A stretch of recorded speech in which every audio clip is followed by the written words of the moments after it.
Today's update was not so huge, but with the same token, it was very significant. We had the new Quad Crasher ATV, which is, it's really fun. I brought a video on it. If you haven't seen it, I think it's a pretty good one. What I'm really interested about is how this is going to be changing the way console players build and play in Fortnite pretty much forever. It's no longer, it seems like the gap between PC and console, it's pretty much shrinking and shrinking and shrinking. It's never gonna be like this. A console player will never be able to outbuild a PC player. Like if they're both equally as good, you just can't. I mean, you have 1,000 keys on the keyboard and it's just more accessible. But Fortnite just got better for building, and I'm gonna show you. By the way, I'm playing with the Gold Trooper. The last one left, man. So normally in Fortnite, in the past, when you would build, you would pretty much, let me break this llama here real quick so I can get some materials. But you would pretty much just build like so. So you pull out your building tool, and then in order to build, you have to select between materials and then kind of preview them first before placing. Now, okay, now there is an option that you no longer have to do that. So before it was you preview, and let's say you want to do the ramp, you got to preview it and then press it again. You want to do wall, preview, press it again.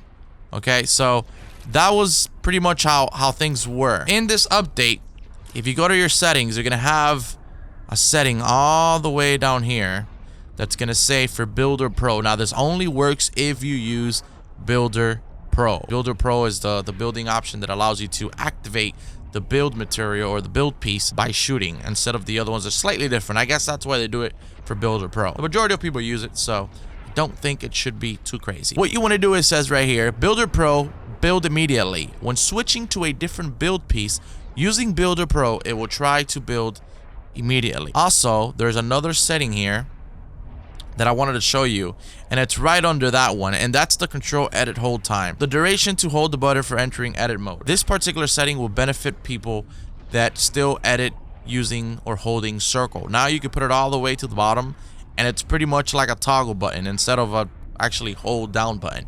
It'll be really, really fast.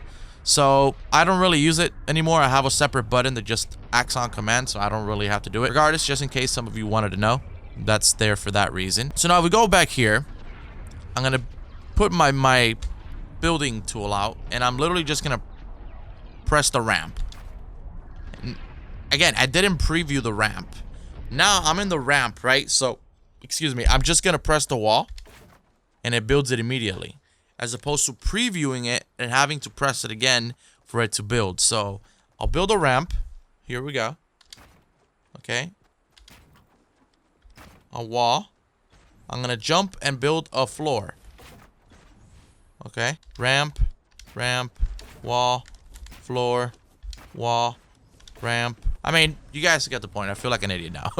But it pretty much, and it is quicker. You can tell that it is a lot quicker. It actually makes a pretty big difference. Now the trick with that is, okay, the trick with that is that you're gonna have to get used to the timing now. Because I've been doing this, for instance, and when I try to do like one of these, like I just don't get the timing right, and I trap myself like under the ramp, just because it's that slight second that now goes a little bit quicker because you no longer have to wait for it to preview. Now there's one more thing that's been added into Fortnite Battle Royale for the building, and that is probably my favorite one. Higher sensitivities on console, I just can't do it, but it affects you when you are building and when you are in building mode. So now you have the setting to pretty much configure the wireless building sensitivity separately from your combat sensitivity. It sets the modifier for controller sensitivity when in build mode. 1.0 will have no change when in build mode. Lower settings will have more slowdown when in build mode, and higher settings will have a higher sensitivity when in build mode. So like, let's say you have these settings here, whatever custom settings you have. If you put it on 1.0, it'll pretty much have no effect. It'll be the same as your regular sensitivities. That's pretty much what it's saying. I had it at a 1.0, which pretty much matched my sensitivities more or less, and I raised it to 1.7. I'll show you. So this is me regularly. Okay, now this is in build mode. So you can see the difference. It's still fast, but look at the balloon and you'll see the big difference. It's crazy.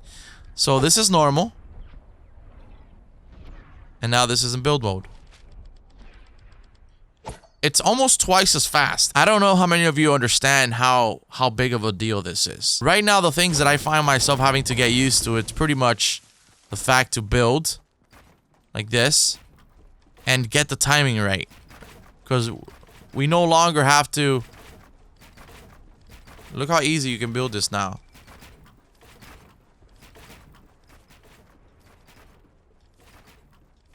I was always able to do this, but there'll be times that the game just wouldn't allow me because, of course, you had that stupid freaking building little time between the preview and the actual build.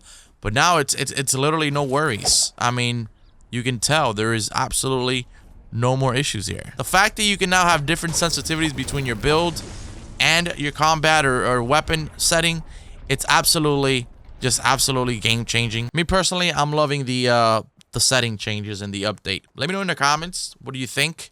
Go ahead and do it. I definitely recommend you guys building on a higher sensitivity than you normally aim in. The higher you go and you can control it, the better, just because it's going to be better for your defense. Just know that there's going to be a lot more sweaties now in Fortnite due to this in console. It's only normal for it to happen.